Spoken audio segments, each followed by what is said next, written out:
Hey, it's Reynad again. So you guys are going to have to forgive this half mustache thing. I wanted to see what happened if I didn't shave for a couple of weeks because I haven't really done that in my adult life yet. So we'll see where it goes. I wanted to give you guys some more visual updates of just kind of the stuff I'm dealing with week to week, and also some of the challenges I'm having when it comes to game design. So that maybe somebody in the comments will have a solution, or I could at least get your guys' thoughts, from an early stage. So what's going on right now is basically I'm talking to the devs a few times a week. They have a bunch of small milestones to hit every few weeks, and then those all lead into larger milestones, and things like a vertical slice or like a beta alpha release, things like that. So we're still aiming to get the game out at the end of 2019. These guys have been working on the game for about a month and a half at this point. They're already about a few weeks ahead of schedule for the next milestone, which is awesome. So what I'm doing now is I'm having one big call per week where they kind of update me with some stuff. They present different concept arts, things like that. And now that I finally have at least some concept art stuff, it's not even really concept art, but now that I have some visual stuff to show, I figured I'd make this video and kind of get your guys' thoughts on certain things, because when it comes to figuring out what the board should look like or what the UI should look like, nobody can really know. Part of it's subjective, but also you don't really know what's optimal until you have like a playable build and you know what elements are there, or what's ideal, what's not ideal. So so basically what's going on right now is, this is just part of what we're doing, but so I've been getting different drafts for potential concept boards. They at first sent me these, which looked solid. They're definitely not bad at all, and like aesthetically, they looked very good. These couple boards. The thing that worried me is they looked very busy. Right, there's a lot of stuff going on the table. And it's very intimidating to a new player, I thought. Like, you have this sword icon thing, you have this chest icon, right? Like, theoretically, this would be for, like, your attack count, for your money count. You have this, which is, like, a hero trait. You have this cauldron, which, that's like a building zone, if we include that mechanic. You have the neutral stuff here. You have these different cosmetics in the corners. I don't even know what the fuck this alembic thing is for. It's, like, a lot of, it looks very nice, but there's a lot of stuff going on. So I figured, since the priority here is making it a very accessible game, making it very mobile friendly, I wanted to make sure that there wasn't too much shit going on the board at all times, because it's really intimidating to a new player that's already trying to learn, a deck building mechanic for what is probably the first time. So I basically had this idea, what if we just reduce the amount of things on the table, right? What if instead of having two neutral monsters, we make it just the one? What if instead of having 4 stores on each player, we make it just 3? And what if we combine this coin and attack counter all into the hero portrait, and you just drag from your hero portrait to the stuff you want to buy? So I figured there's some ways we could cut down on the different UI elements and just simplify it a little bit more, just have like the bare necessities. It's still really tough to fit everything in, right? Because you still need these cosmetic things in the corner, because that's how the game makes money. You want people to be able to put cool stuff on their board. But yeah, if you compare this board, this is basically like the same elements that were in the technical demo thing that I showed you guys before in that video, the gameplay video.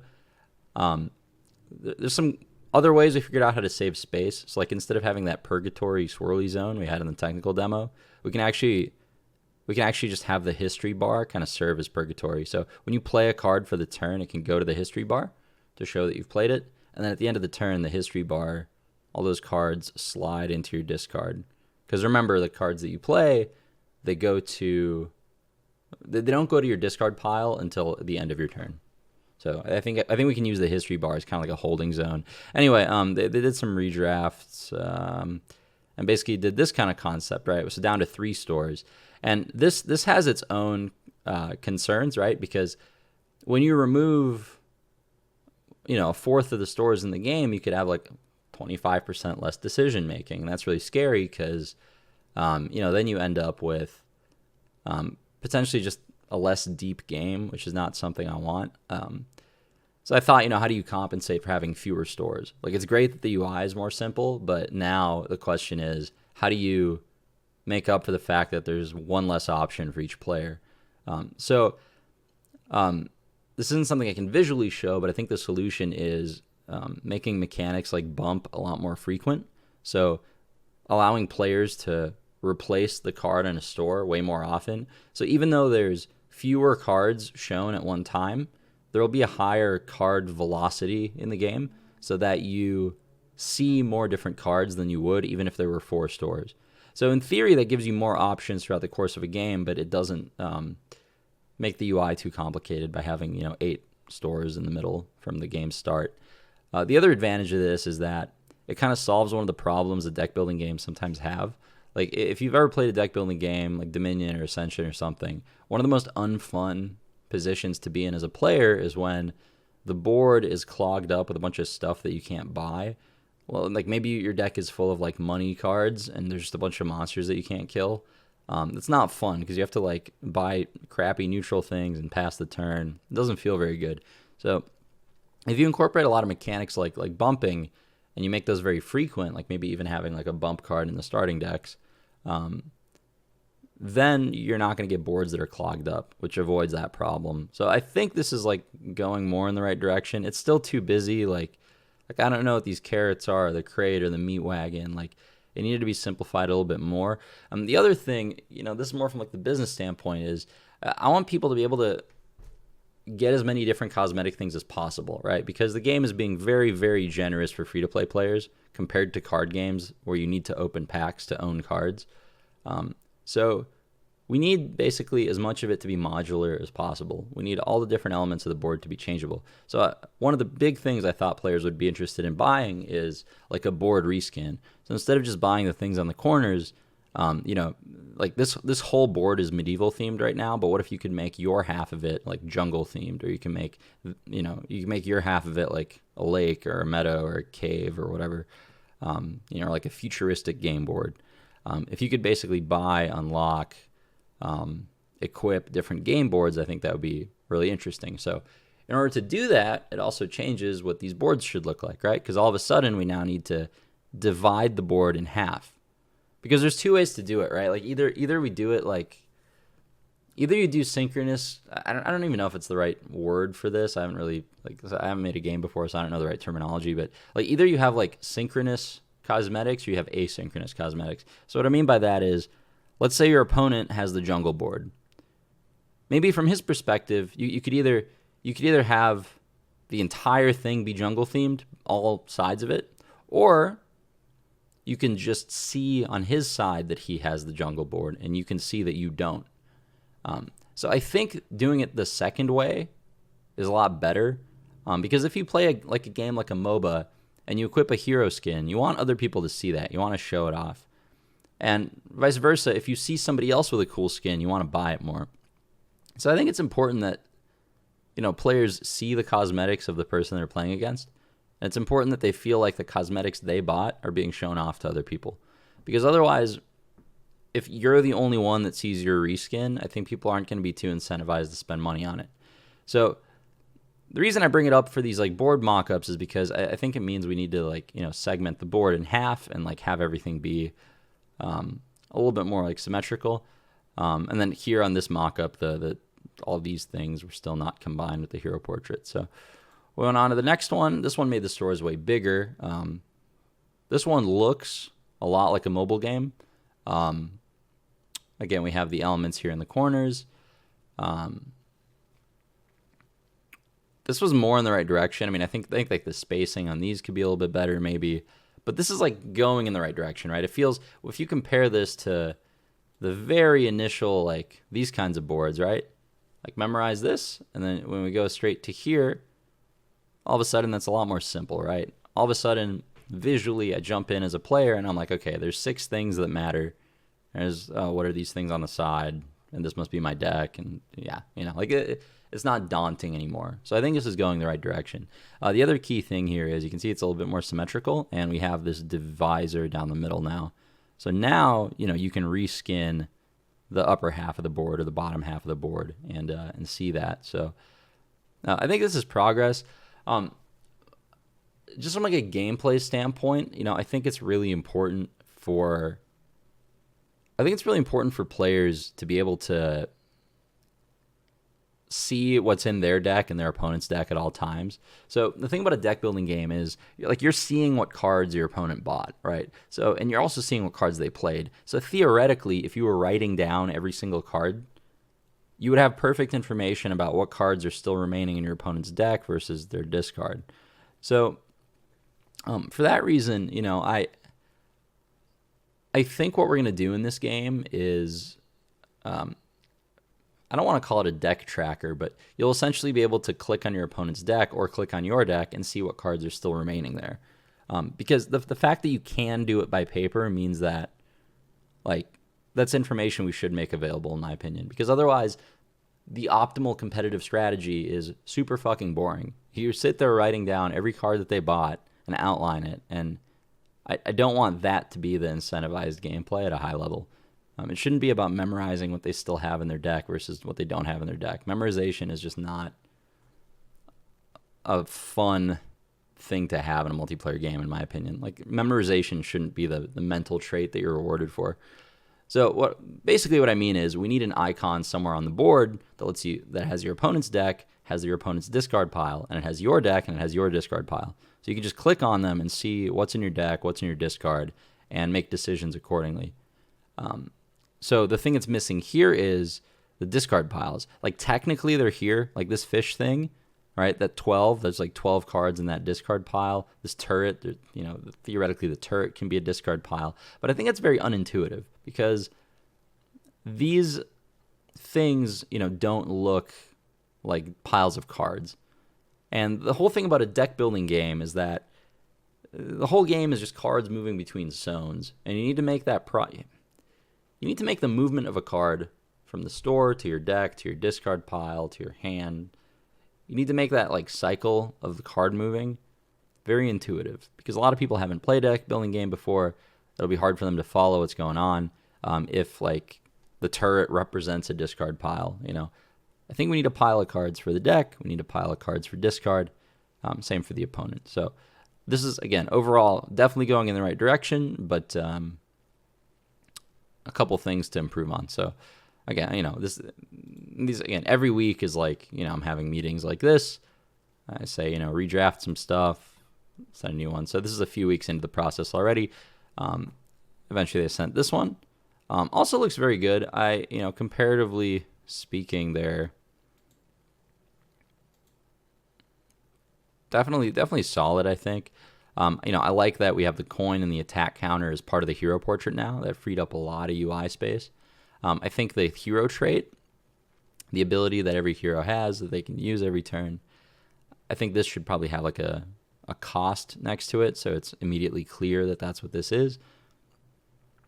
Again, this cauldron here is for the building mechanic, if that ends up actually being in the game. That's like something that the engineer or the chef would use to essentially like, play parts that assemble into a bigger card. I think you need a zone to represent those things if we go that route. So we'll start by putting it in there. We'll test it. If it ends up being too complicated or not too fun, then we'll just rework it or remove it from the UI. Like, it's a lot easier to remove something than to add it, I think. So for now, the cauldron thing will be there. But yeah, again, going in the right direction. This one doesn't have as clear of a divisor, but there's a bit of a line going down here, so we can see, it'd be a little bit of a curved divisor here. Top half could be reskinned, bottom half could be reskinned. Like, this all makes sense so far, so I like that. If we go a jungle board, then maybe instead of being a drape, this is like palm leaves and bamboo and stuff. I just want the ability to reskin things on the board fairly easily. So the board itself should be reskinnable, and also these 4 corner things. So like this thing and that thing, the opponent can decide what they are, and then this one and this one, the opponent or you get to decide what they are. So it's like the toys that are on the corners of the Hearthstone board, for example. Like, if you could buy the catapult, if you could buy the castle, if you could buy the griffin, like I think those cosmetics are the right direction to go. Now, again, I don't know if the deck of cards and the discard pile should be like physical elements on the board. Like here, this deck of cards is a part of the board. That deck of cards is a part of the board. It doesn't necessarily have to be like that. If you look at something like Slay the Spire, the deck of cards is, you can see how it's just like an icon that hovers over, but it's not a part of the actual, like ground itself. It's not like an object in the game. It's just a little overlaid deck. So that might be the better way to do it as well. Yeah. So anyway, this is just like me kind of rambling, but I want to give you guys an idea of my thoughts as we have progressed from earlier stages of board concepts to future ones. I'm not 100% sold on the size of this yet. It's possible that this is too big. We can make it smaller. Obviously we'll need costs here on the store cards as well. But yeah, it's going in the right direction. This is what it looks like without the little stable thing at all.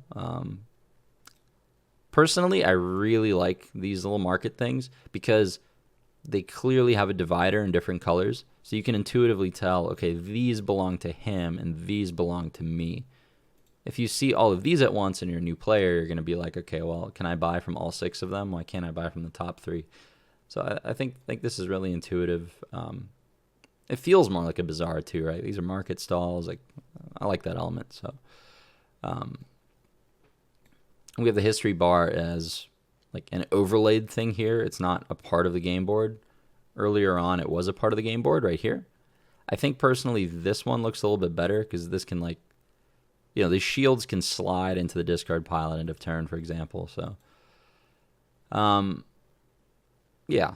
Anyway, I think it's coming along well. It's going in the right direction. I'm still getting new mock-ups every day, and I'll probably be doing that for another couple months or so, and maybe 1 month, and we'll settle on something that we think looks decent. But if you guys have thoughts on what would make a better UI, please let me know. Again, the idea would be that you drag cards out of here. If you want to buy something, you drag from your hero portrait to the stuff you want to buy. I don't think it's too complicated, but again, I might be missing something, right? I might be assuming that players will understand something that they don't necessarily. So if you guys have things, if there are things that look confusing, especially mention that, because I want to be able to, I want to know what's confusing to see if we can make it less confusing, basically. All right, so I also want to show you guys I guess we look at card frames. So originally the artist just winged it and threw some card border mock-ups because it's a big question for a card game, right? What do the cards actually look like? What does the border on them look like? Things like that. So they drew some mock-ups like these, very intricate things like these, and this is kind of with both the last dev team we had and the current one. They both ended up proposing card borders like these at first, and I think this is something that artists tend to do in dev teams. Like, they're artists, they want to draw stuff, and all of these borders end up looking very intricate and complex, right? There's little symbols here, there's little swirly things here. I mean, the card art itself is only like a third of the card or half of the card, and the border just takes up so much space. It's so thick. So I ended up saying, okay, my instinct is that I thought back to the very first big card game tournament I ever got a top 8 in, which was 2007, I think, 2007 state championships up in Minnesota, and I was playing Magic, and everyone in top 8 got this full art Doran the Siege Tower card, which looked like this. And I thought that looked so badass, and it was so atypical for Magic cards. It was like full art, and then the text was overlaid on top of that. So I thought this might be the better direction to go. And we've also seen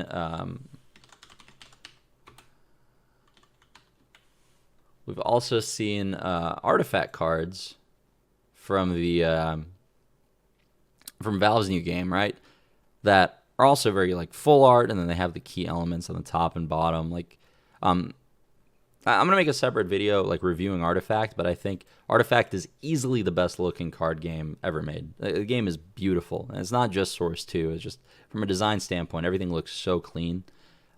So I guess what I'm saying is I think this direction and this direction is more appealing to me than something like, full thick border stuff. So we ended up doing some mock-ups going more in this direction, which I think are also look good. I think this is closer to what I want. I like that. Okay, like see on these the numbers are in the middle. In these I like that the numbers are on top, because if we go back to like the UI, and it's really the same thing in Hearthstone or any card game. When the cards are in your hand, you're only seeing the top half of them.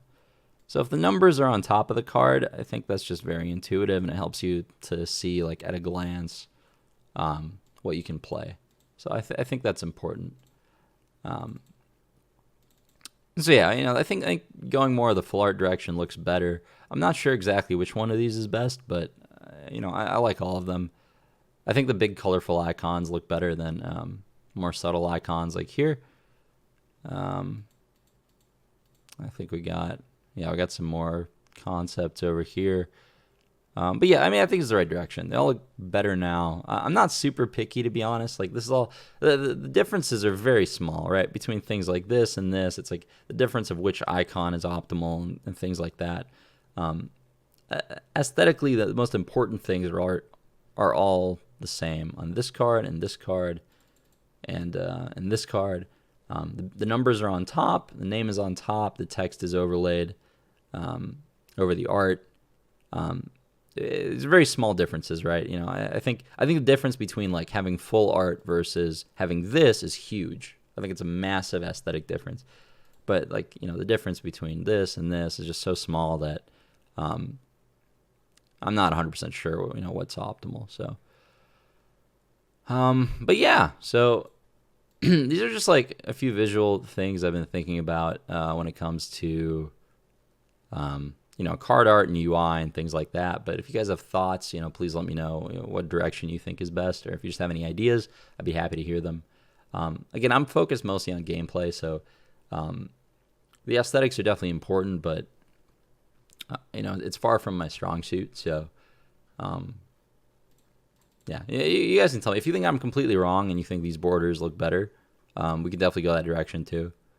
To me, I really like that Doran card. That was one of my favorite cards I ever owned. So, even though it's not blue, yeah. But yeah, I'll try making videos more often. Like I said, it's hard to do weekly videos, for example, because like 1 week I'll get this concept art, and then the next week I'll get like this concept art, and the next week I'll give some feedback, and then I'll get like this concept art. And it's hard to make a video with enough content if that's all I have to show. So, yeah, this is just kind of a glimpse into some of the aesthetic decisions that are being made right now in the early stage. The game's come along very well. They're ahead of schedule by a few weeks already, and yeah, I'm happy with how it's going. Progress is going well. I did some of the card designs with the high milestone backers already. I think we might have knocked out all of them already. So I got a lot of fan submitted cards are going to be in the game. The guys actually had some really cool concepts, so really happy to put all of them in the game. But yeah, if you guys have more questions, hit me up. I'll try to making videos more frequently. There's another one purely on the gameplay side of things that might be a little bit more interesting for people interested in gameplay stuff. I'm going to record that right after I record this video because I think that one's really interesting, and that one is actually it's going to be about like designing archetypes in a card game. That is a hard problem to solve.